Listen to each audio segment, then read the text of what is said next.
Nós conhecemos o texto da palavra do Senhor que fala sobre Mateus capítulo 6, versículo 10. Essa é a segunda mensagem. Nós estamos fazendo uma série de mais ou menos 5 mensagens a respeito da vontade do Pai. E nós estamos experimentando a parte número 2. E, queridos, veja só o que nós tratamos na semana passada. Falamos semana passada, né? Como se nós fôssemos semanalmente. Mas no último sermão, a vontade do Pai, nós nos debatemos com ela quase que sempre, porque a gente pensa sempre na nossa vontade, mas a vontade de Deus é filosófica. Parece que a gente se dá bem em dizer, não, Senhor, faça a tua vontade. É lindo a gente dizer, mas a realidade é outra. A realidade tem sido que nós muitas vezes queremos fazer a nossa vontade ao invés da vontade de Deus. Isso tem sido um conflito espiritual muito grande e muitos de nós não sabemos por que passamos por certas dificuldades que Deus permite que nós passemos, para que a gente venha entender quão é importante entender a respeito da vontade de Deus. Mateus 6,10 diz, venha o teu reino, seja feita a tua vontade, assim na terra como no céu. Queridos, no céu não tem problema. Tudo é resolvido perfeitamente conforme a vontade de Deus lá no céu. O universo também corresponde com a vontade do Senhor. A criação responde àquilo que Deus determinou. Se formos analisar, a nossa vida, ela é resultado daquilo que Deus projetou para cada um de nós como seres humanos. A Bíblia diz que Deus nos fez segundo a sua imagem e semelhança. Entretanto, quando se trata de ser humano, nós temos algo diferenciado das outras criaturas, que nós temos o que chamamos de livre-arbítrio. A capacidade de escolher e fazer decisões, inclusive ter vontade própria. Só que o detalhe é que Deus nos deixa livres para que nós possamos ser sábios nas nossas escolhas e, na verdade, nem sempre somos sábios. O que passa muitas vezes em nossa vida é um engano que a gente tem que muitas vezes ser confrontados na palavra do Senhor para saber como devemos nos portar. Assim, na mensagem anterior, como Deus realiza, nós vimos a sua vontade e como o ser humano muitas vezes a despreza, ignora, pretere e resiste, mas também como Deus não negocia a sua vontade, porque ela é perfeita e conduz ao propósito e às promessas dele para nós. John Bevere, no seu livro Feche a Porta na Cara do Diabo, na página de número 15, ele diz assim, fora da vontade de Deus não há coisa boa. É muito interessante a gente analisar isso. Fora da vontade de Deus não há coisa boa. João Cláudio Pinto Filho, no seu artigo de uma revista de Compromisso, no 3º semestre de 2000, ele fez uma declaração de Bonhoeffer, um teólogo, e diz assim, devemos ler a Bíblia não somente a nosso favor, mas principalmente contra nós. De fato, a Bíblia não é obrigada a dizer aquilo que queremos. E essa é uma verdade que nós precisamos encarar. Todo pregador tem uma dificuldade. E a dificuldade que nós, pregadores, temos, muitas vezes, é tentar agradar ao público. Muitos ficam com medo de achar que, por não estar pregando o que é, os bancos ficam vazios. Mas os bancos estão vazios aqui não é porque pastor Mário prega mal. Os bancos estão vazios é porque nós estamos crescendo e vai haver espaço para encher esses bancos aqui conforme a vontade de Deus. Estamos começando um projeto E segundo a vontade de Deus, esse projeto é expansão do reino dele aqui neste lugar. Nós começamos na capela, ficou pequeno. Fomos para outra capelinha, ficou menor ainda. Eles disseram, vai para o templo principal. E a gente começou a contemplar, média de 60 a 80 pessoas. Aqui cabe 500, por isso que parece que está um pouco vazio. Mas em nome de Jesus, isso daqui vai encher para a glória do Senhor. Então nós vamos e aterrissamos na parte número 2 da nossa mensagem. E a nossa segunda parte é resistindo à nossa própria vontade. Alguém vai dizer, ô pastor, mas peraí. A gente já fala que tem que fazer a vontade de Deus. Agora eu tenho que resistir à minha própria vontade. A coisa está ficando mais séria. Mas é exatamente isso. Como eu falei, um pregador tem sempre, vamos dizer, ele não está confortável com a ideia de simplesmente transmitir uma coisa que é sempre agradável. Meu compromisso é agradar aquele que me chamou. Mesmo que eu tenha que muitas vezes falar algo que não será do teu agrado. Mas eu estou aqui, em primeiro lugar, com a responsabilidade de cumprir a chamada do Senhor que me chamou. Lucas 22, versículo 42 diz assim: Pai, se queres, passa de mim este cálice, contudo, não se faça a minha vontade, e sim a tua. E aqui nós temos um tema nesse próprio verso. O maior conflito do crente é entre o querer humano e o querer divino. Isso foi uma cena no Getsemane. E Jesus nos ensinou a maior lição de rendição espiritual diante da dor. Ele mostrou que obedecer à vontade do Pai é maior que satisfazer o próprio desejo.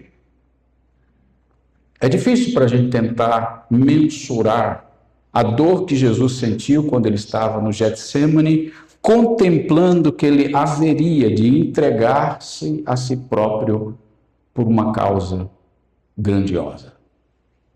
Imagine você como um ser humano. Você sabe que você tem poucas horas de vida e você sabe que a forma com que você vai morrer é uma pena capital de tamanha violência bruta e você não sabe como resistir. A tentação foi grande para Jesus no Getsemane, ao ponto, diz as Escrituras, que ele suava gotas de sangue. Um fenômeno que dizem os médicos, terapeutas, que quando a pessoa está em extremo estresse, é possível que as glândulas sudoríparas comecem a vazar sangue ao invés de suor.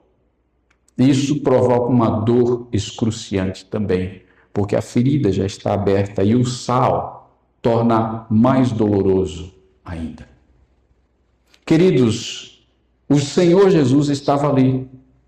Ele poderia dizer, como ele declarou a alguns, não muito distante daquele momento: ninguém tira a minha vida, eu a dou por mim mesmo. Eu tenho o poder para dar a minha vida e retomá-la quando eu quero. Foi essa graça que sustentou Jesus, porque ele sabia que ele tinha uma obra especial para cumprir. Por isso ele podia ir até o fim. Nele nós podemos descansar todas as nossas dores, porque as nossas dores não se compararão com as dores que o Senhor Jesus sofreu. Assim, aprendemos que podemos esperar nele, mesmo que há uma possibilidade de resistir à nossa própria vontade. O crente maduro não é aquele que sempre entende o que Deus faz, mas aquele que se submete mesmo quando não entende. Nós estamos em um processo de aperfeiçoamento pessoal. E por isso é necessário entender alguns pontos principais que vamos abordar aqui nesta palavra. Em primeiro lugar, a luta interna da carne contra o espírito. Nós vamos ver alguns exemplos de quem resistiu, como por exemplo Jonas e Sansão. O perigo de querer controlar o que pertence a Deus e como vencer o orgulho e se submeter à direção do Espírito. E se formos aplicar isso na nossa vida, qual é a lição que nós tiramos para nós disto? A obediência é o maior sinal de maturidade espiritual, de forma que nós entenderemos isso melhor. Ponto de número 1. A luta interna da carne contra o espírito. Em Gálatas, capítulo de número 5, versículo de número 17, diz: porque a carne milita contra o espírito e o espírito contra a carne, porque são opostos entre si. Algumas versões, ainda nesse mesmo texto, diz: o espírito milita contra a carne contra o espírito, para que não façais o que quereis. Aí você analisa: se eu estiver na carne, eu quero fazer a vontade da carne, e o espírito não quer que você faça a vontade da carne. E quando você está no espírito, você quer fazer a vontade do espírito e não sente vontade de fazer a vontade do espírito ao mesmo tempo, e tenta apelar para a carne. O Espírito de Deus, ele é zeloso. E quando estamos ainda caminhando em Espírito, ele não quer que você saia da graça onde você está para ceder para a carne. Mas é uma tentação muito grande. Por que é uma tentação grande? Queridos, porque a verdade é que nós estamos lutando contra algo que nós gostamos. O pecado não é uma coisa horrorosa, não é um bicho de 7 cabeças. Pelo contrário, nós somos atraídos e seduzidos pelo pecado porque ele é gostoso. E quando nós sabemos dessa verdade, nós não temos dificuldade de resistir. Mas Deus quer que você aprenda a resistir. Porque quando você resiste, você começa a viver o plano de Deus na sua vida. Você começa a cumprir algo superior que você não imagina.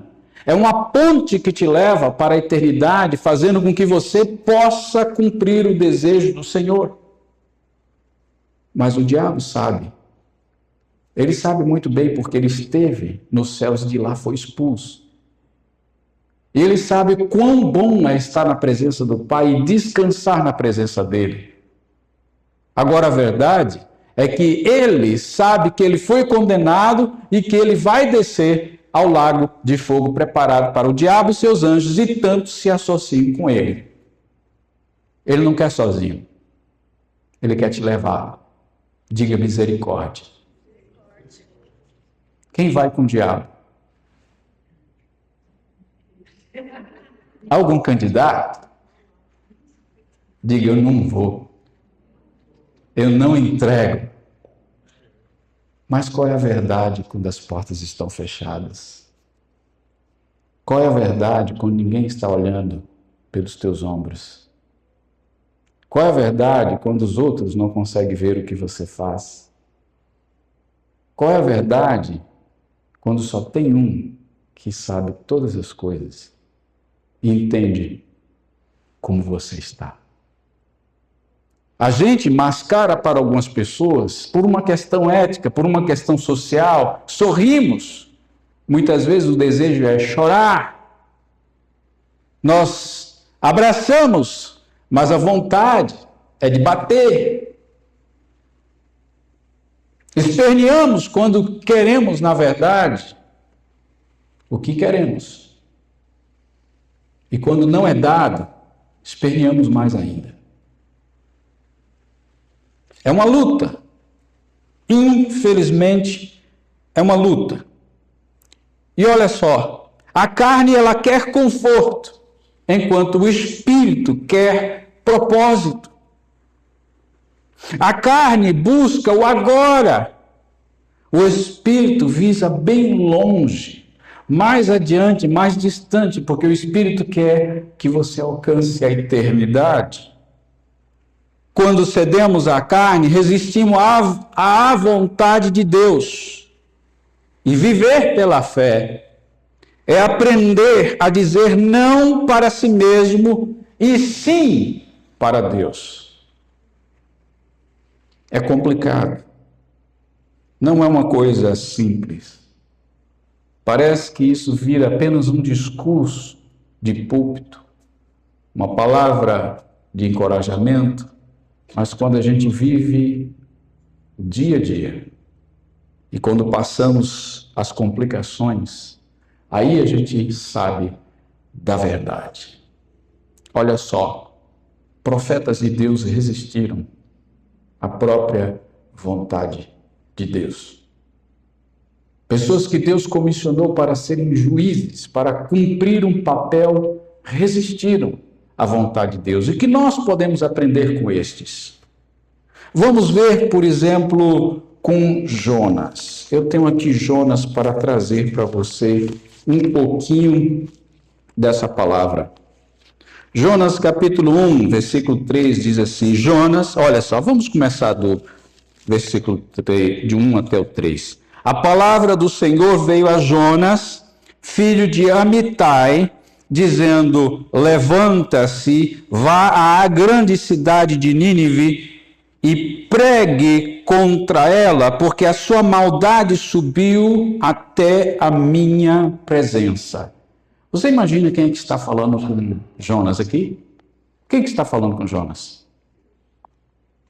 Deus vê maldade. E quando ele vê maldade, ele quer que pessoas façam e cumpram a sua vontade.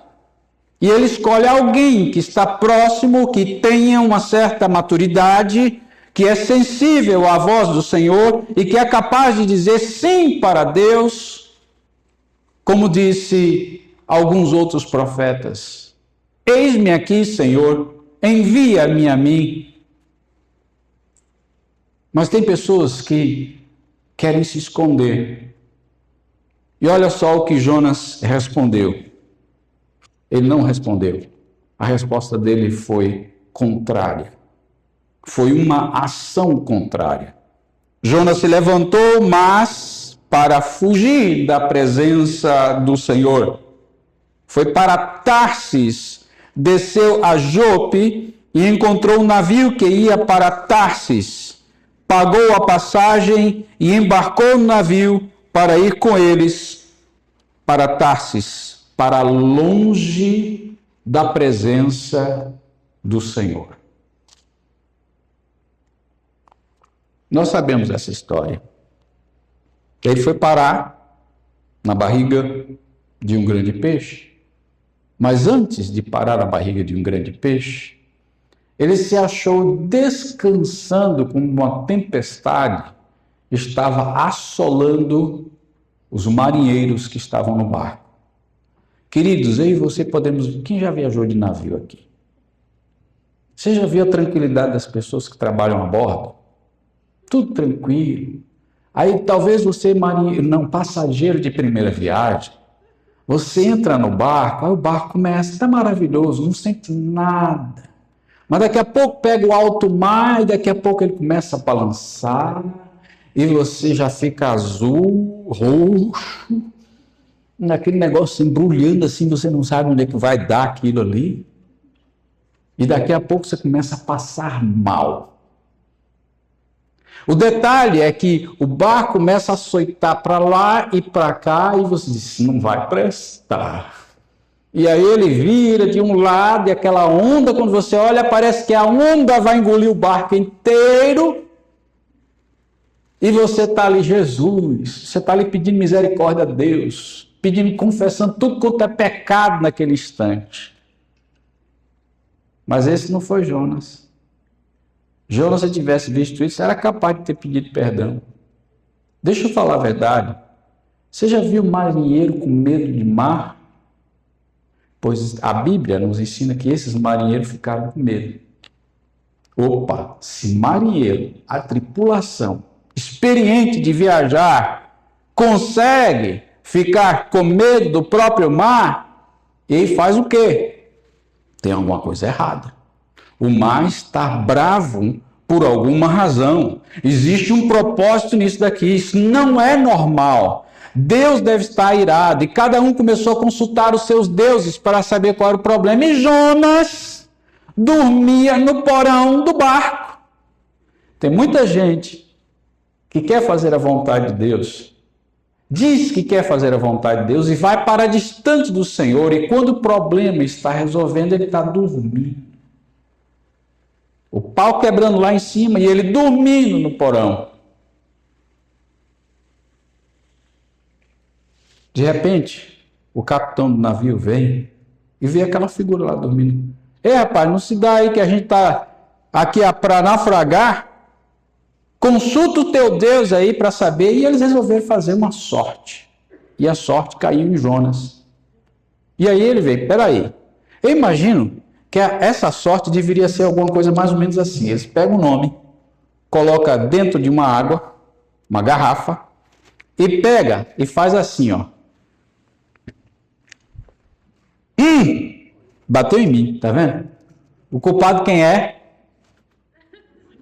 Pois foi a entrada do porão. E quem é que estava no porão? Jonas. Dormindo. Ei, rapaz, tu é o problema. A gente agora já sabe. Conta aí a tua verdade, de onde você é, para onde você vai, qual é a tua história. Eu sou profeta de Deus. Eu estou fugindo do Senhor. Deus vai nos engolir. A justiça de Deus vai nos derrubar aqui agora. E o que é que nós fazemos? Olha só o detalhe. Diz que Deus, nesse caso, quando você é desobediente, Deus não escuta a tua oração. Mas Deus escutou a oração dos marinheiros. Senhor, quer que você faça comigo? Ele disse, faz, tem uma solução. Eu já sei, eu sou o problema. Me joga no mar, que essa tempestade vai passar. Eles fizeram. E aí os marinheiros, Senhor, tem misericórdia de nós, livra-nos do sangue desse justo, Senhor, e não leve sobre nós o problema desse homem. É contigo. Jogou. O que acontece? Calmaria. O problema agora está lá embaixo. Descendo, aí um peixe vai assim, ó. Hoje tem isca grande, maravilhosa. E chegou. Ai! Maravilha. Senhor, tu manda o alimento, mas eu não estou conseguindo degustar esse negócio. Tenha calma, peixe, tenha calma. E ele tentando, Senhor, eu vou passar mal com esse negócio, eu estou assim, entulhado. Ele tem que descer, não tem sorrisal na farmácia, pai. Aí ele, de repente, o homem está lá, envolvido de algas. Diz ele, na escuridão, clamando ao Senhor. Deus só escuta quem está desobedecendo quando essa pessoa se arrepende. Pegou o gancho aí? Hashtag arrependimento. Se você se arrepender, Deus te escuta. Amém? Resultado. Quando ele resolveu com Deus, Deus manda a ordem, peixe, filho, ele tem uma isca melhor para você, mas essa aí vai fazer muito mal para você. Então, cospe ela na próxima praia que você tiver. Vou te dar a direção, as coordenadas você vai para lá. E assim foi. Jonas sai pelo arrependimento e vem a segunda vez a voz do Senhor falando com ele. E diz assim o texto, capítulo 3. A palavra do Senhor veio a Jonas pela segunda vez, dizendo: levanta-se, vá à grande cidade de Nínive e pregue contra ela a mensagem que eu lhe darei. Jonas se levantou, dessa vez não para ser contrário, mas para obedecer. E olha só, segundo a palavra do Senhor, ora, Nínive era uma cidade muito importante diante de Deus. Eram necessários 3 dias para percorrê-la. Jonas começou a percorrer a cidade, caminho de um dia, e pregava dizendo: ainda 40 dias e Nínive será destruída. Em algumas versões, subvertida. Eu já falei mais ou menos na outra passagem. Quando a gente pega muito água, o corpo fica enrugado. Eu imagino que Jonas devia estar super enrugado, a ponto de todo mundo olhar para ele e se assustar com aquele testemunho vivo que ele tinha para poder pregar a mensagem de arrependimento. O rei conclamou um jejum e Deus não precisou destruir Nínive. Mas Jonas ficou irado. Jonas ficou irado. Ah, Senhor, não era isso que eu temia? Que o Senhor ia ter misericórdia de todo mundo? Eu estava fugindo, era por causa disso. Porque se é para destruir, vamos pipocar aquele negócio lá. Desculpe meu sotaque baiano, eu gosto de fazer de vez em quando uma assim. Mas aí, resultado, Jonas ficou irado. Aí Deus vai te dar uma lição. Pega ele, bota lá um sol causticante, faz nascer uma boboreira. E ela veio, começou a... Aí veio assim, faz assim, aquelas palhas, e veio uma sombra sobre ele que passou uma brisa nele. A Bíblia diz que ele ficou muito contente com a boboreira. Aí Deus vai fazer, vai te pegar agora. Aí dá um outro servo. Primeiro foi uma grande baleia. Agora foi uma larva pequenininha. A larva subiu. Tem um serviço para o mestre. E vai lá para cima. Chega lá em cima, exatamente onde ele está embaixo. É aqui, Senhor? É. O que é que eu vou fazer? Morde o talo.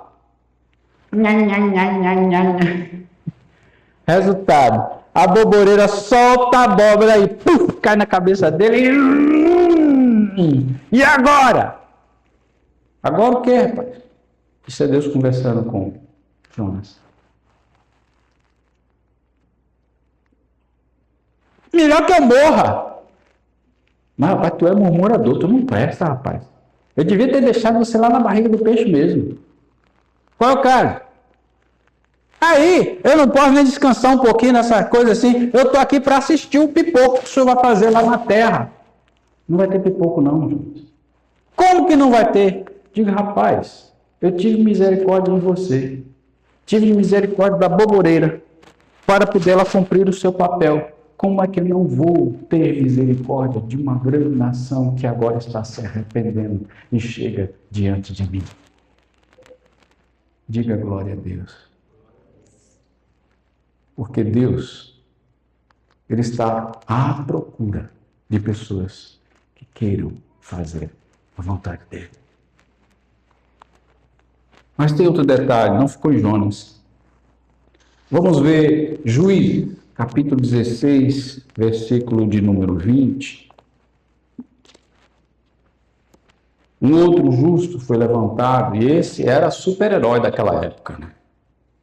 Ninguém teve uma força igual a Sansão.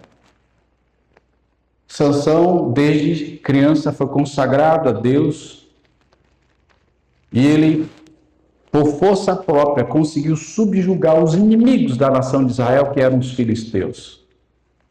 Mas Sansão, ele tinha um problema. Ele tinha um problema emocional. Quando dava na telha, como se diz lá na Bahia, ele achava de fazer o mal e não viu mal. Quem passava errado com ele, ele estava lá já fazendo no próprio braço. Pegou um exército todo com uma queixada, matou. Pegou um leão, rasgou com sua própria mão. E todo mundo ficava com medo desse Sansão, porque era a força de Israel. Aí Sansão vai passear lá, ninguém conseguia, soldado doido para poder destruir ele. Vem uma mulher, uma bendita de uma mulher, ou maldita, Nesse caso, né? Não sou contra a mulher, não. Pelo amor de Deus, para ninguém achar aí, vou jogar pedra no pastor, tomate.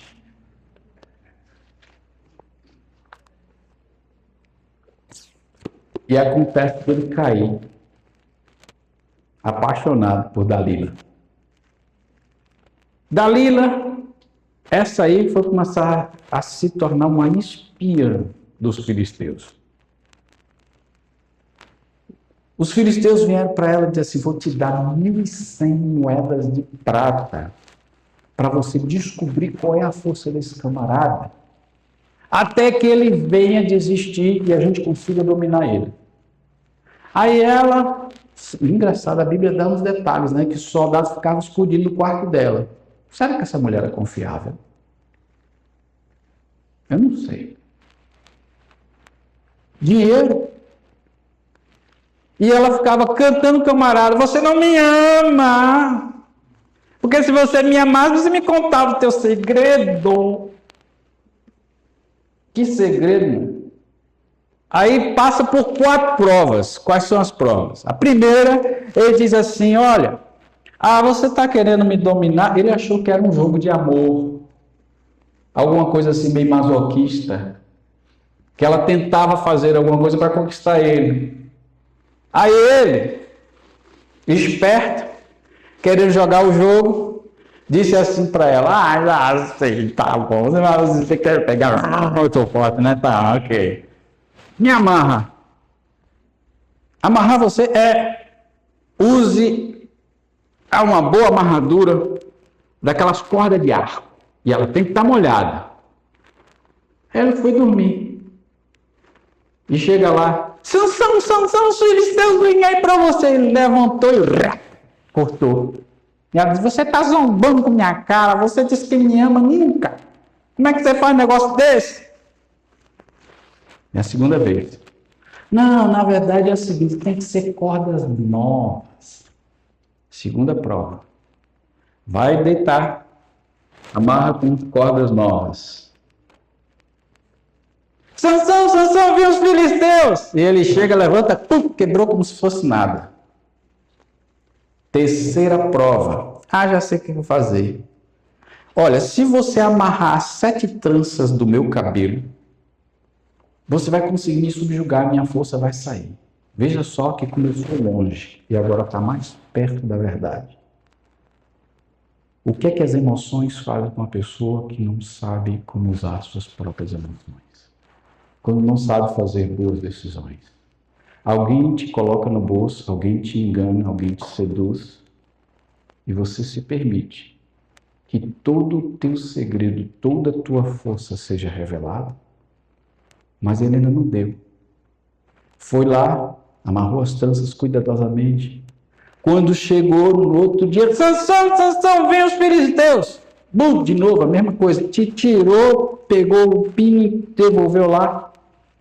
Você está zombando comigo? Você disse que me ama, não me ama coisa nenhuma. E nessa chantagem diz a Bíblia que todos os dias ela aprontava querendo tirar o segredo. Qual era o interesse dela? 1.100 moedas de prata. Você não sabe, você pode se tornar vítima. Quando alguém está tentando tirar alguma coisa de você, a tua força que Deus te deu, aquilo que Deus preparou e chamou você para cumprir, e você não sabe. E por causa do seu sentimento, do engano do seu coração, você se deixa levar. Na 4ª vez, ele já estava deprimido e resolve dizer: olha, eu sou nazireu, fui consagrado a Deus. Não podia passar navalha na minha cabeça, porque no dia que passasse, minha força esvaziaria. E resultado, ela diz, a Bíblia, que ela fez Sansão dormir no colo dela. Enquanto vieram os filisteus, enquanto dormia, que sono foi esse, rapaz? Acho que ele estava encantado com o colo da mulher, ou com a beleza da Dalila. Sei lá que negócio foi. E lá os cabas. Não tinha máquina zero na época, né? Era rapidinho, mas foi a navalha. Tirou tudo. Quando ele levanta, esse é o texto que está aqui. 16 de Juízes, versículo 20. Veja só, Dalila fez com que Sansão dormisse no colo dela, e tendo chamado um homem, mandou rapar-lhe as 7 tranças da cabeça, e assim começou a subjugá-lo. Sansão havia perdido a sua força. Então ela gritou: Sansão, os filisteus vêm vindo aí! Ele despertou do sono e disse consigo mesmo: vou sair como nas outras vezes e me livrarei. E não sabia Sansão que o Senhor já se havia retirado dele. Deus permanece com você enquanto você permanecer com Deus. No dia que você zombar do Senhor com as coisas que você deixa se ouvir, com os segredos que Deus colocou no coração só para você e não deve ser compartilhado para ninguém, é o momento que a sua fraqueza começou a te dominar e fazer com que você perca de vista o grande propósito que Deus te tem. Tem uma mensagem nisso aqui.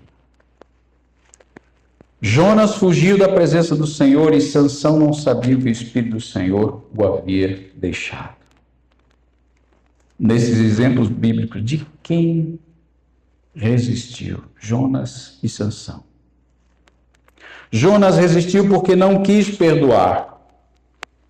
Sansão resistiu porque confiou em si mesmo.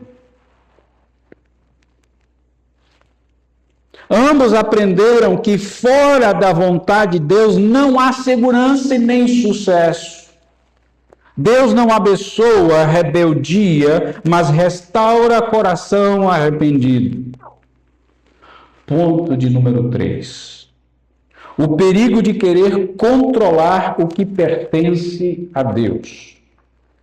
Provérbios 19, versículo 21 diz: muitos são os planos no coração do homem, mas o que prevalece é o propósito do Senhor. A gente tenta até manipular a vontade de Deus. A gente acha que a gente pode conduzir bem a nossa própria vida. E a gente trata das nossas coisas ao bel prazer. Se esquece de Deus e da vontade de Deus, ao ponto de que não se lembra mais do que Deus tinha prometido para você. Quando tentamos controlar a vida, perdemos o controle da paz. Aí você tenta perguntar: poxa, eu não consigo ter paz no meu coração. Por que você não tem paz? Porque você está tentando controlar a vida. Deus vai te dar uma depressão. Nós temos que aprender a compreender a vontade do Senhor. A ansiedade, ela nasce quando queremos que Deus faça a nossa vontade. A fé entrega o volante para Deus, mas a incredulidade luta para tomar de volta o volante. Não, deixa comigo, pai. O negócio é eu faço do jeito aqui, o senhor fica lá só assistindo, que o senhor vai ver que eu não vou errar. Muita presunção. Presunção é sinônimo de orgulho. E a Bíblia diz que antes da ruína vem a soberba. Antes da queda vem o orgulho. E se nós quisermos crescer, nós temos que nos humilhar. Porque o segredo do Senhor é para que a gente cresça. Ponto de número 4.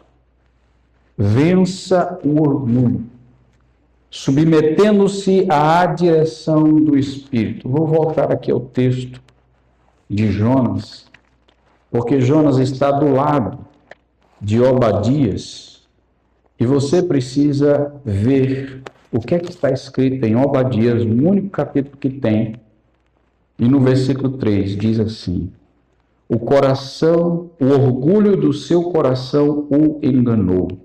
Você vive nas fendas das rochas, num lugar elevado, e diz em seu íntimo: quem poderá me jogar lá para baixo? Ainda que você suba como uma águia e faça o seu ninho entre as estrelas, de lá eu o derrubarei, diz o Senhor. Muita gente brincando com Deus.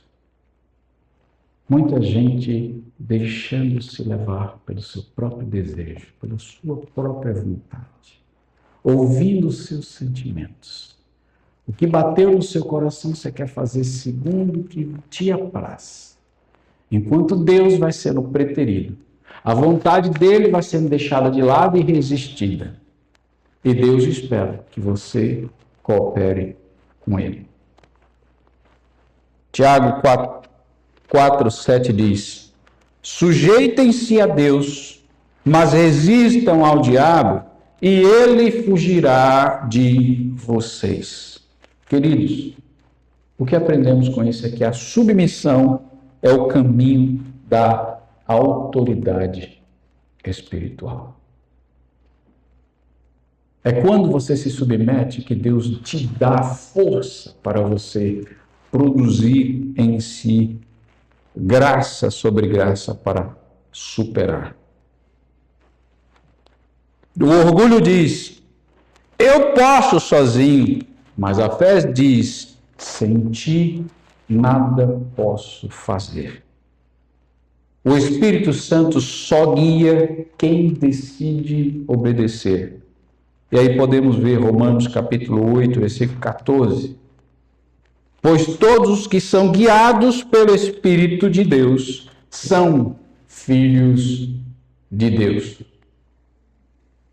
Eis a verdade que nós muitas vezes não queremos encarar. E aqui eu parto para a conclusão. É difícil encarar a vontade de Deus. Mas é o caminho que Deus preparou para você. E mesmo sem vontade, você deve fazer a vontade de Deus. Eu me lembro na minha própria vida, no meu crescimento espiritual, que quando eu estava sem vontade de orar, eu orava mais. Eu dizia: Senhor, não tem nada no meu pensamento.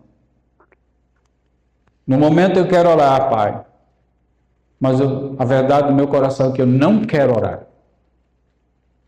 Mas não seja feita a minha vontade, e sim a tua. Eu não vou orar porque eu queira, eu vou orar porque tu quer. Incrível que pareça, as palavras começavam a fluir, não era só uma palavra, era um diálogo. O Espírito começava a conversar comigo e eu demorava 1h15 em oração, sem perceber. Porque Deus espera que teu coração seja sincero. É quando você não quer, mas você deixa Deus querer por você. Substitua a sua vontade pela vontade de Deus e as coisas tomarão rumos diferentes. E na conclusão, queridos, Jesus venceu no Getsemane não porque ele escolheu o sentimento, mas porque ele escolheu a obediência. Ele não escolheu as emoções. Jonas e Sansão falharam porque seguiram sentimentos e não a fé.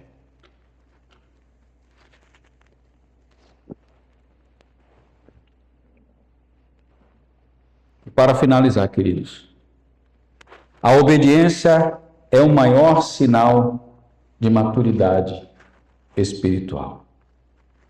Um certo crente orou assim: Senhor, dá-me um coração de fogo para o teu serviço, um coração de amor para com meu próximo e um coração de fé para comigo mesmo. Dá-me um novo coração, Senhor, meu mestre. Coração que? Igual ao teu. Coração disposto a obedecer,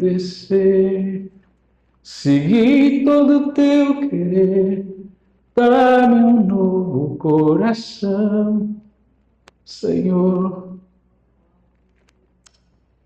Se coloque de pé na presença do Senhor.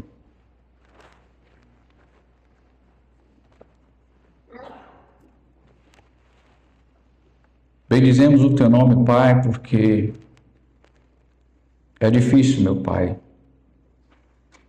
nesta hora, Senhor, colocar nossos pensamentos e sentimentos, Senhor, alinhados com tua vontade.